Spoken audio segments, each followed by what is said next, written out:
So, hello everyone. It's been a little while since I last uploaded a podcast episode, which is a shame because I used to really enjoy podcasting, and it's why I'm so thrilled to be bringing it back.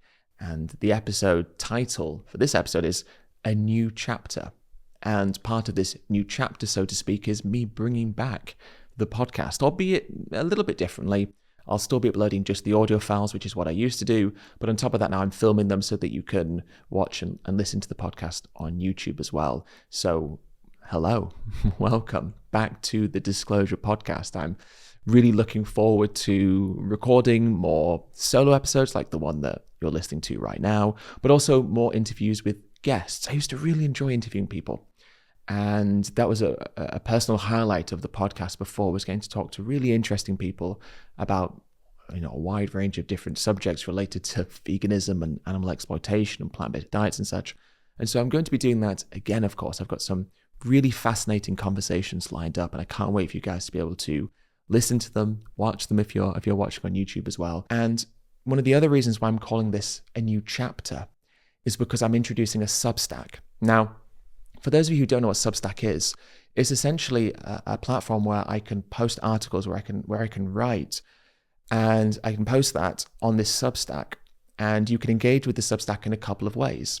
The first way is that it will be emailed to you. So when I upload a Substack, it will essentially be emailed to you, kind of like a mailing list. So if you sign up to a mailing list, maybe you signed up to my mailing list before, and you'll know that you'll get an email to your email, and you can read through it. Well, Substack operates in that way as well. So when I post a Substack, it will go to your email and you can engage with it like you would a mailing list. But you can also go onto my Substack and it'll essentially be kind of like a media page. Like maybe you go on a particular news site, it'll kind of be like that. You'll be able to see all the different articles that I've posted, you'll be able to engage with them, comment on them, that kind of thing.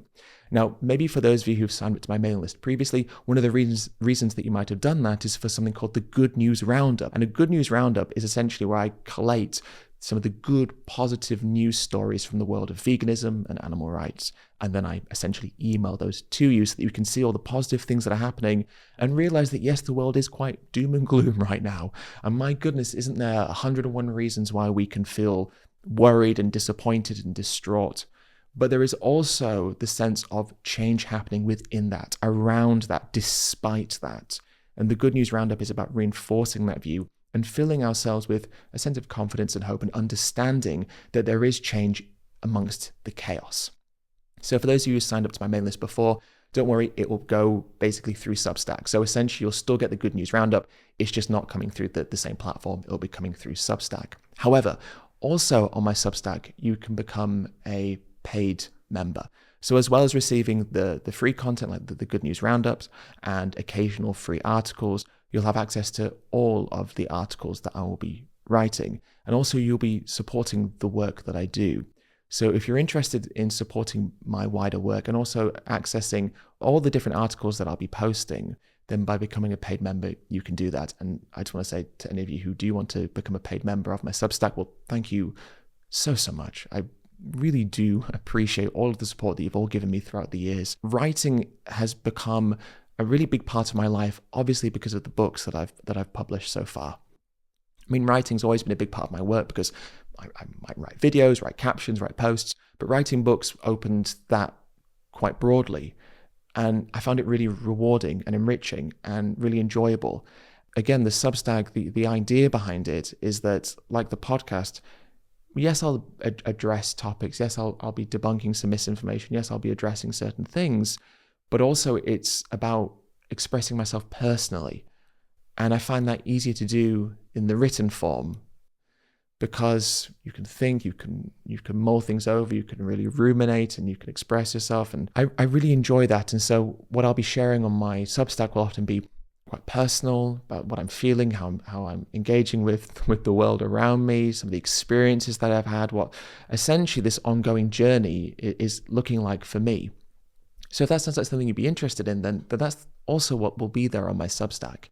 And what I'm hoping is that through expressing these personal aspects, expressing myself more emotionally, let's say, what are my feelings and thoughts and concerns, but also on the flip side, when I'm feeling optimistic and positive and what gives me inspiration, through doing that, I hope that it will also validate the experience of being vegan for you and provide you with the space where your experiences are being affirmed and where your world around you starts to hopefully make a little bit more sense through the interpretations of the world around me that I will be conveying. One thing that I've really reflected on, I suppose, in the past 2 years, let's say, is the importance of our community and the importance of affirming to ourselves why we live the way that we do and finding validation from one another. Previously, a lot of my content was really catered towards, okay, I want to get this content out to get people to go vegan, and I'm still going to be uploading that content as well. There's still debates that I'll be uploading and other videos on my YouTube channel that will be addressing certain topics and addressing certain issues. But I think in the past year or so especially, the content that's resonated most with me, and from some of the feedback I've had from you guys, the content that I think has resonated most with you has often been that content which addresses the experience of living vegan. And I think that is so important now because of some of the concerns that exist, some of the pushback that there is, and some of the gaslighting that exists, some of the campaigns of misinformation and disinformation, the way that social media and the algorithm on social media pushes a lot of very dangerous and toxic content, and that applies to vegan content as well. A lot of anti-vegan content, a lot of unsubstantiated anecdotal content, a lot of sort of right-wing content which has the edge of pushing meat and pushing red meat in particular and carnivore diets and these sort of harmful alternative meat-based diets. And I think because of that, it can feel sometimes for us as vegans that we are being barraged with a lot of very negative things. And that can weigh heavy on us. Of course it can weigh heavy on us. I also will just probably discuss why I don't think that's fully representative of the whole situation we find ourselves in. There's lots of things to be positive about, but undeniably, there is this kind of contradiction where these two things can be true at once, where there are reasons to feel positive and to feel hopeful, but undeniably, there's lots of reasons why we might feel slightly pessimistic, why we might feel like the progress that we were making has been somewhat stalled, and that, pardon the pun, the appetite for this conversation has been somewhat diminished in recent years. And not just diminished in terms of people engaging with it, but diminished in the sense that the meat industry and social media commentators who are anti-vegan have managed to create forms of conversation or narratives which have proved to be fairly effective when it comes to attacking the validity of plant-based alternatives, attacking the validity of maybe even the sustainability messages around veganism.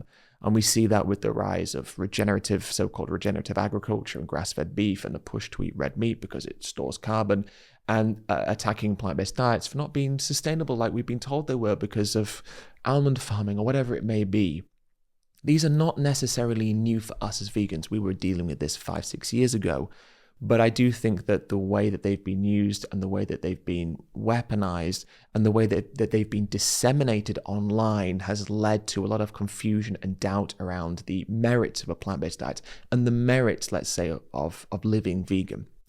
And that's incredibly frustrating for us for two reasons. First, because it's completely untrue. It is so annoying, isn't it, to be watching this content or engaging with this content and seeing it and just knowing how it's been deliberately misrepresented or is misrepresenting the evidence. It is deliberately been twisted to push a narrative, an agenda, a bias.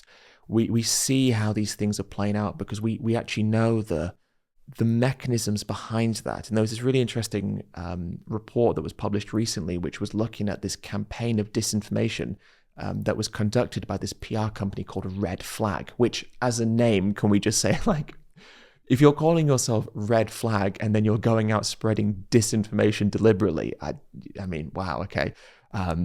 Is that some deliberate thing? I mean, surely not. But of all the names to choose for your company that spreads disinformation and misinformation on behalf of the meat industry, Red Flag, wow, you've got to smile about that, right? But it was really fascinating to read that report because it showed just how these campaigns of disinformation operate and how these PR companies are being hired by the animal agriculture industry to basically spread doubt and to basically take over a certain narrative and co-opt it and then start to incorporate their messaging in such a way as that it diminishes and demeans the actual evidence from scientists, let's say. And in this particular expose, it was looking at a report called the Eat Lancet study, which was published back in 2019, I believe. And it was met with such a ferocious pushback that it was actually kind of surprising, like, where did this come from? Well, this expose was showing that this pushback was a highly and heavily orchestrated campaign of disinformation spearheaded by a PR company called Red Flag, funded by the animal agriculture industry. Right.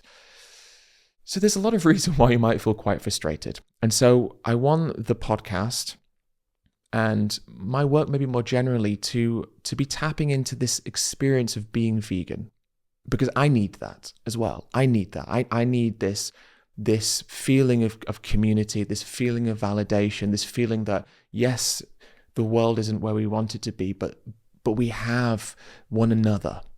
And the way that we feel is valid, and the experiences and emotions that we have within us or that we experience around us, they're valid and they're reasonable. We might need to find ways of dealing with them and coping with this contradiction, this juxtaposition of living in a world where all these things are so obviously bad but happening and condoned by the masses, even if ignorantly condoned. We have to find ways to deal with that, but part of that is acceptance. And part of acceptance is validation. It's feeling the way that we feel and rationalizing that, not shaming ourselves or pushing those emotions and feelings down. It's understanding them, experiencing them, validating them for ourselves and one another, and then finding ways to move on and deal with this experience that we have. And of course, I'm very, very, very cautious not to try and portray this situation in such a way as to say that, we vegans are the ones who, out of the vegan thing, are the ones suffering.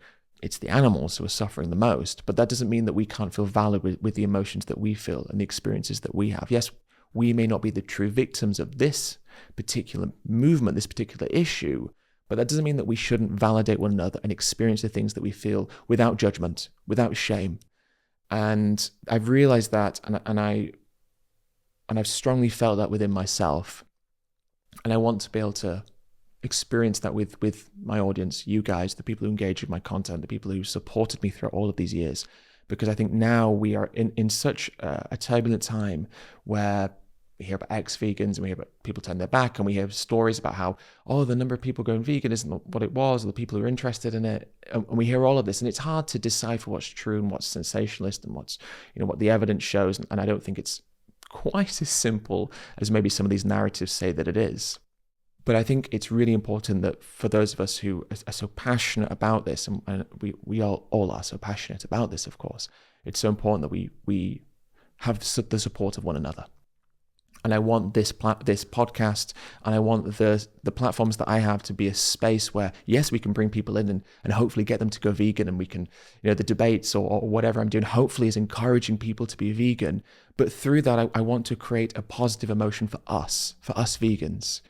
Because feeling positive, feeling hopeful, feeling validated, even validated in a sense where something is not pleasant, where something is uncomfortable, where something is upsetting, but we can experience that, we can talk about that, we can rationalize that, we can get to the bottom of that together, and then feel that together, and then exist together as a community. That is so important. I so strongly believe that. So I've uploaded a couple of videos in the past 12 months or so, which have talked about some of these issues, living vegan in a non-vegan world, what it's like to have a vegan experience at Christmas, these kinds of things. And we'll touch on those subjects, and we'll touch on much more as well. Of course, it's not just about that. We're going to talk about misinformation and disinformation.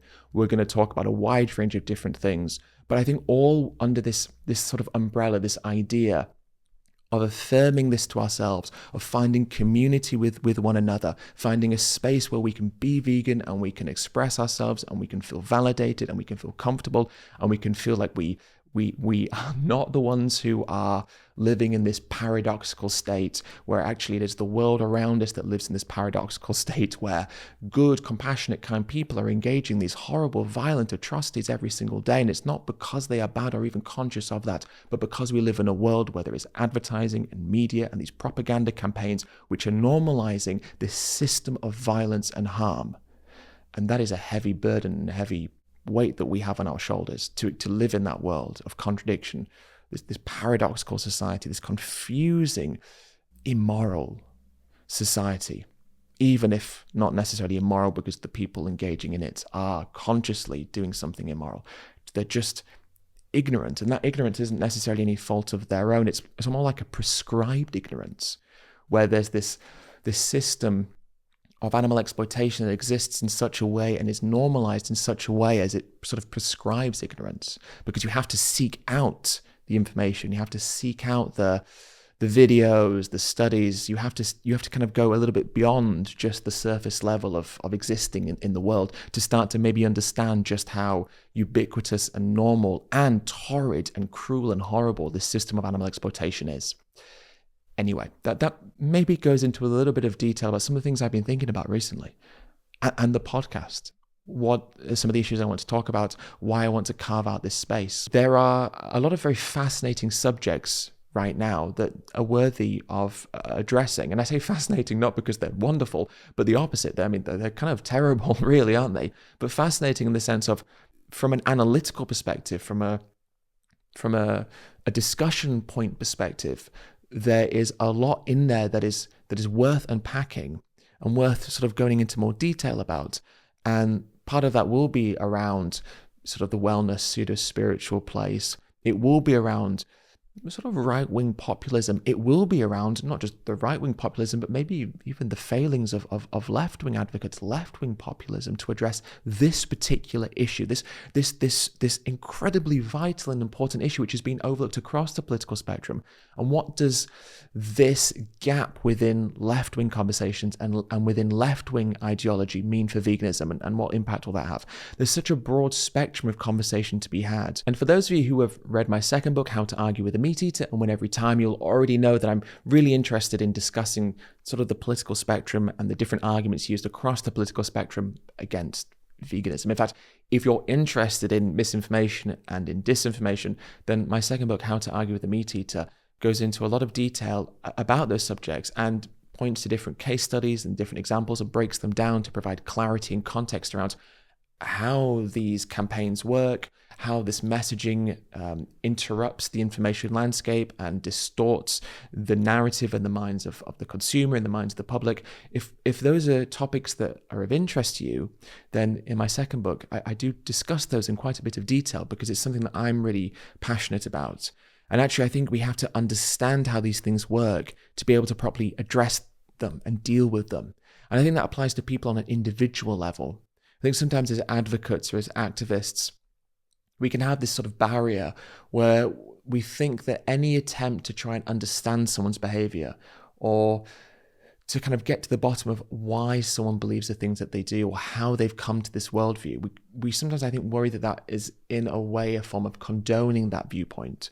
But it isn't. And if we can understand why and how someone has got to the position that they're in, it means that we can become better at convincing them of why it is that they're wrong.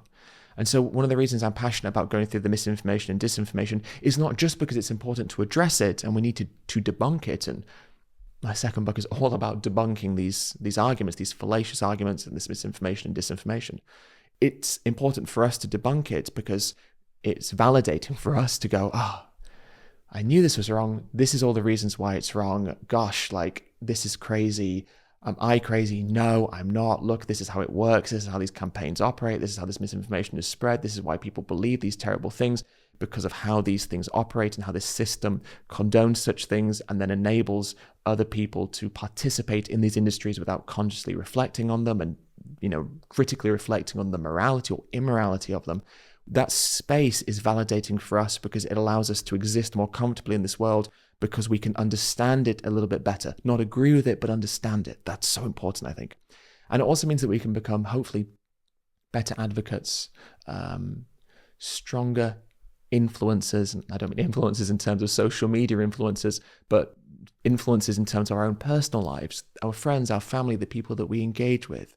If we can understand their behavior, it can make coexisting with them easier. Not easy, but easier. And it can also make getting through to them easier. Not easy, but potentially easier. And I suppose in essence, that's what I wanted this episode to be about. Just sort of addressing some of the things I've been thinking about, what I've been mulling over quite consistently recently, and also what direction I move my content in. It's not a radical departure from what it is that I have been doing, but it will be more consistent, and it will allow me to engage with you more, and it will be more personal. And I think that that's so key for us to validate one another. Like I've said many times, validate one another and foster this community that we have together in a time where it is turbulent and the winds of chaos are blowing extremely strongly.